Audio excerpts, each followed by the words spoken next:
بسم اللہ الرحمن الرحیم۔ صحیح بخاری حدیث نمبر 1۔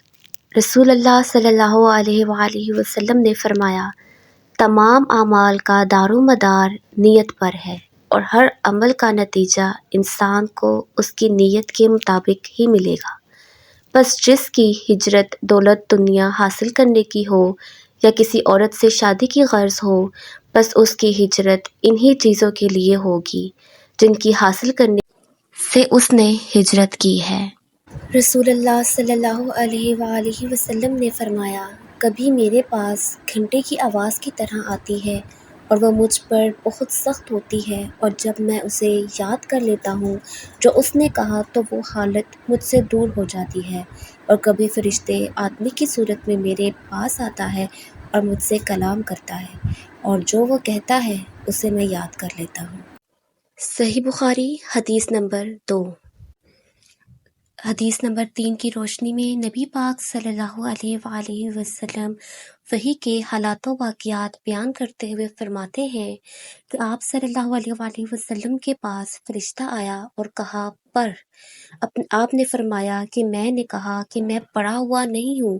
آپ صلی اللہ علیہ وآلہ وسلم بیان کرتے ہیں کہ مجھے فرشتے نے پکڑ کر زور سے دبایا، یہاں تک کہ مجھے تکلیف محسوس ہوئی، پھر مجھے چھوڑ دیا اور کہا، پڑھ۔ میں نے کہا، میں پڑھا ہوا نہیں ہوں۔ پھر دوسری بار مجھے پکڑا اور زور سے دبایا، یہاں تک کہ میری طاقت جواب دینے لگی، پھر مجھے چھوڑ دیا اور کہا، پڑھ۔ میں نے کہا، میں پڑھا ہوا نہیں ہوں۔ آپ صلی اللہ علیہ وآلہ وسلم فرماتے ہیں کہ تیسری بار پکڑ کر مجھے زور سے دبایا، پھر مجھے چھوڑ دیا اور کہا، پڑھ، اپنے رب کے نام سے جس نے انسان کو جمے ہوئے خون سے پیدا کیا، پڑھ، اور تیرا رب سب سے بزرگ ہے۔ رسول اللہ صلی اللہ علیہ وآلہ وسلم نے اسے دہرایا۔ صحیح بخاری حدیث نمبر 3۔ اسی طرح صحیح بخاری میں حدیث نمبر 4، نبی پاک صلی اللہ علیہ وآلہ وسلم وحی کے رک جانے کے زمانے کے حالات بیان فرماتے ہوئے کہتے ہیں کہ ایک روز میں چلا جا رہا تھا کہ اچانک میں نے آسمان کی طرف ایک آواز سنی، اور میں نے اپنا سر آسمان کی طرف اٹھایا، کیا دیکھتا ہوں کہ وہی فرشتہ جو میرے پاس غار حرا میں آیا تھا، وہ آسمان و زمین کے بیچ میں ایک کرسی پر بیٹھا ہوا ہے۔ میں اس سے ڈر گیا، اور گھر آنے پر میں نے پھر کمبل اوڑھنے کی خواہش ظاہر کی۔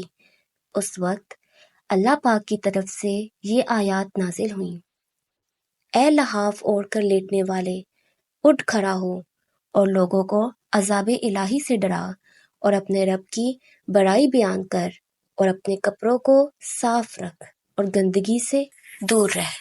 اس کے بعد وہی تیزی کے ساتھ پے در پے آنے لگی۔ آج کی اس ویڈیو میں ہم نے وحی کے حالات و واقعات نبی پاک صلی اللہ علیہ وآلہ وسلم کے فرمان کے مطابق لکھے، پڑھے اور سنے۔